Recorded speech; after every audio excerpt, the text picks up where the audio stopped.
Please watch all the way to the end. Don't forget to like and subscribe. Please leave a question or comment at the end. We'd love to respond. Don't forget, please check out our website at www.mypfi.org. Hi, I'm Dr. Lennox Hoyte, fellowship-trained urogynecologist and pelvic reconstructive surgeon, and today we're talking about leakage of urine. The fancy name for it is urinary incontinence. What it means is the unintended leakage of urine at times when you don't want to be emptying your bladder. It can usually be pretty distressing, and it can happen at times with the most inopportune periods, and people don't like it. So it turns out that we want to ask the question, what causes it? But if you think about the different kinds of urinary incontinence, there's the kind that happens when you cough, when you laugh, you sneeze, change positions, stand up, and so forth. That's called stress incontinence.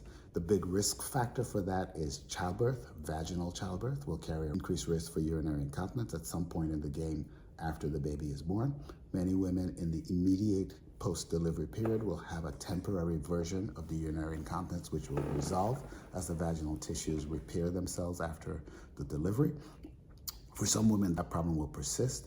For still other women, they'll be fine until some years after, and then they'll suddenly notice that they're leaking with coughing, laughing, sneezing. That's the stress incontinence.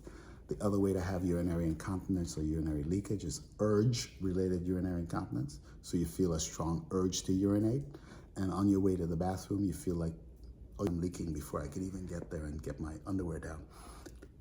That's called urge-related urinary incontinence. Both, it turns out, are treatable. The cause of urge-related incontinence is less clear. The treatment is pretty straightforward with the appropriate testing. So what causes stress incontinence? Big time cause, vaginal delivery, childbirth, complicated delivery, forceps delivery, vacuum delivery, instrumented delivery tends to worsen the risk factor. Other things that can be associated with urinary incontinence, if there's a lot of you, high body mass index, obesity, careers involving heavy lifting, constipation, chronic constipation.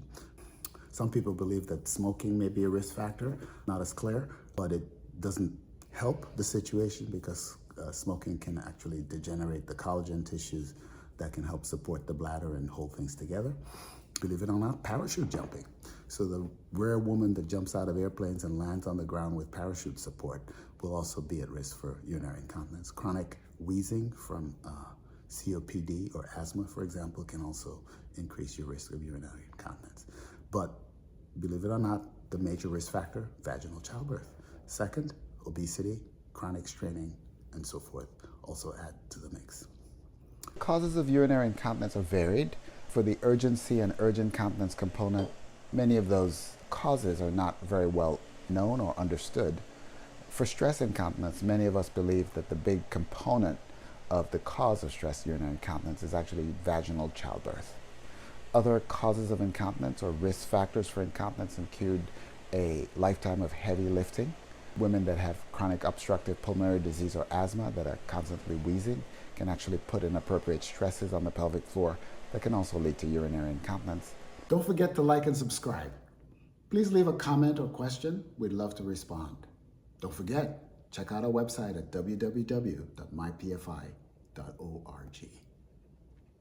Thank you for listening.